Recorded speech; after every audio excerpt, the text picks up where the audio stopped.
Welcome to the Mobile Home Park Mastery Podcast, where you will learn how to identify, evaluate, negotiate, perform due diligence on, finance, turn around, and operate mobile home parks. And now, here is your host, the fifth largest mobile home park owner in the United States, Frank Rolfe. Every park owner would love to have beautiful jet black roads paved, or they'd love to have beautiful dark gray concrete streets. But unfortunately, that's just not economically feasible. And at this time of year, when we all start thinking about park improvements as the weather gets warmer, roads are always on the list. But what are some ways you can build and fix roads more inexpensively? This is Frank Rolfe, the Mobile Home Park Mastery Podcast. We're going to go over some ideas for building roads on the cheap. How to get the job done, how to make your roads look good, how to keep the customer satisfied, but at the same time, preserve your capital. So the first thing you need to know about roads is a lot of it is just based on appearance. A lot of park roads out there really don't have any fundamental flaws. There's no big potholes, but they are aesthetically very unpleasing, cobbled together from a series of different colors of gray and black because you have a paved road with many, many different patches on it, lots of weathering. And in those cases, often you can solve your road problem by simply spraying those roads with emulsion, with tar basically, and staining them jet black. And that process is called seal coating. And then to add to it, you can put in brand new striping, either yellow or white striping, and the roads look just about as good as new. Because a lot of times with roads, as long as you produce that nice jet black asphalt look with striping, that's 90% of the game, is just the mental visuals of a nicely done paved street. But let's say also you've got some potholes in your street, but they're not very large. What can we do with those kinds of potholes? Well, traditionally potholes are fixed by improving the road base underneath the asphalt and then cutting out and filling those areas up to grade with asphalt. But there's an alternative out there that's a lot less expensive, and that's air drying asphalt, commonly known as cold patch.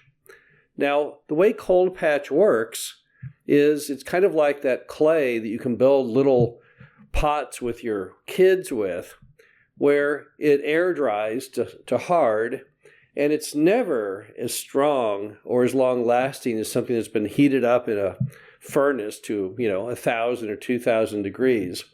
But it looks about the same. And with cold patch, you can go down to Purchasing Platform or Home Depot or Lowe's or even Walmart. You can buy some bags of this stuff. I've done it many times myself. All you do is cut open the bag, pour it into the hole up to above grade, and then get a 4x4 wooden post and pick it up and drop it on it over and over again. And just tamp that air drying asphalt down to pretty much the height of the road and just let Mother Nature do the rest. Between the oxygen in the air, the heat of the sun, it will pretty much get solid and hard.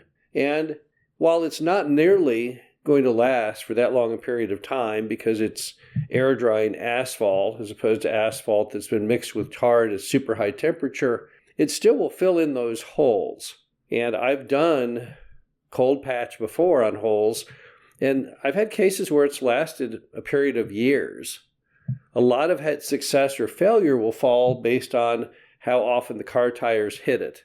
So potholes in the middle of the street will last longer than those that are right where the tires go. But cold patch is a perfectly good alternative if you have small potholes, and it will save you a fortune. Another thing that comes up often in mobile home parks are the parking pads. Now, a standard parking pad in a mobile home park for 2 cars is a 20 by 20 square. And that allows you to park 2 cars side by side. But they can be very expensive. To do them in asphalt can easily run anywhere based on the market from $1,000 to as much as $4,000 a pad. And to do them in concrete is even more expensive. So here's an alternative you can do to build inexpensive yet good-looking parking pads. What you do is you get some steel landscaping edging, the kind that you do to delineate beds of flowers or ivy in your yard from the grass, and you make a beautiful square right where the parking pad should go. And then what you do is you get some crushed rock, preferably in a dark gray or even black color based on the market and the kind of rock you have in your quarries. And you pour that into that beautifully delineated 20 by 20 square. And it looks to the average person like a paved parking pad. Remember that the cars are typically parked on the pad, so the customers or the appraiser or the bank is only going to see a portion of that pad.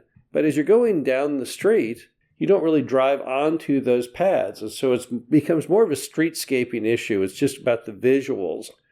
And by building them in that manner, steel framed filled with crushed rock, you will save a fortune if you have a lot of parking pads to put in. Another thing to consider is doing a skim coat of asphalt. This is something that most of the pavers will not throw out to you as an option. But if you have a road that's weathered and beat up pretty badly, rather than putting a full asphalt on the entire street system, you can put what are called skim coats on top. It's almost like a veneer of asphalt. And if you're going to be selling that park soon, where you're trying to slide through on another refinance, it's a pretty good method because they do last for a fairly long period of time. And they definitely give you the look of an all-new asphalt street at a fraction of the price because, again, it's more like a veneer. It's more just kind of a covering on top of what you currently have, but it often will get the job done. Another option you have in the world of asphalt is what's called chip and seal. Now, chip and seal is an inexpensive alternative to asphalt because it's kind of like asphalt laid backwards. And you see this on a lot of county roads. It's very hardy and very long lasting. The way it works is you lay down a very thick bed of tar, and then you put your aggregate rock on top of the tar. The best of these are then rolled with some kind of heavy weight to start the process. And then when cars drive down that street, every time a car drives down, it pushes the rock deeper into the tar. So rather than roads getting weaker over time, like a traditional asphalt paved street, these roads become stronger over time. And that's why they're very frequently used on county roads, which are anticipated to last long periods of time. Now, the biggest problem you're going to have with chip and seal is it's very messy. And you'll get lots of complaints when you use chip and seal because people will track tar into their mobile homes. They will track tar into their cars. It will get in their shoes. So that's a problem with it is it's typically not a crowd pleaser with the installation. But if you have a steamroller come out and roll it on it a lot, put a lot of weight on it and really get the rock well stuck into the tar, that will at least mitigate that problem to a certain degree. Another problem you have with chip and seal is the ending coloration. Because we all know in traditional asphalt it's jet black. But chip and seal becomes the color of the stone on top. Have you ever driven down a county road and seen sometimes a road that appears pink? That's because they're using a pinkish aggregate on that top level of rock. And to some lenders, that's concerning because they're used to only seeing jet black asphalt. And even a brand new chip and seal road may have a different color. We've seen them in brown, we've seen them in very light gray, and we've seen them in pink. Now, a final tip as far as roads and keeping customers happy and trying to stay on a budget, if you have a park that has extremely distressed asphalt to the point that it actually just looks like rock, you can't even see that it was ever stuck together with tar. In those cases, you may be better off just going back to road base, particularly if you have seller financing. Banks typically like to have a nice paved surface, and they would not like it if you don't have that, and they certainly may not consider road base or caliche, which is just crushed limestone, as a satisfactory look for the property. But in some cases, you need to look beyond that and look at what works for your pocketbook. And to the customers, they don't mind a road-based surface. In fact, it keeps the traffic going slow without the road bumps. It's easy to fix. It kind of fits in with a good old old Kentucky home feel of most mobile home parks is more of a rural feel.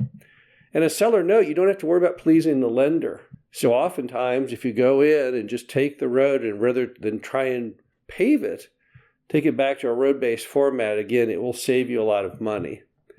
The bottom line is if you go out to any old paving company and tell them, I want to make my roads look great, they're more than happy to do that. They'll rip all the roads out, put in all new road base, all new, very thick, expensive paving. And the problem is you will blow, in some cases, hundreds of thousands of dollars unnecessarily. But when we just sit back for a moment and reflect on what the goal is, if the goal is to make the residents happy and the bank satisfied, there's often lower cost alternatives that can save you a lot of money. This is Frank Rolfe, the Mobile Home Park Mastery Podcast. Hope you enjoyed this. Talk to you again soon. Thank you for listening to the Mobile Home Park Mastery Podcast. Be sure to visit us at mhpmastery.com to subscribe to the show, read our show transcriptions, and access all of our great information on mobile home park investing.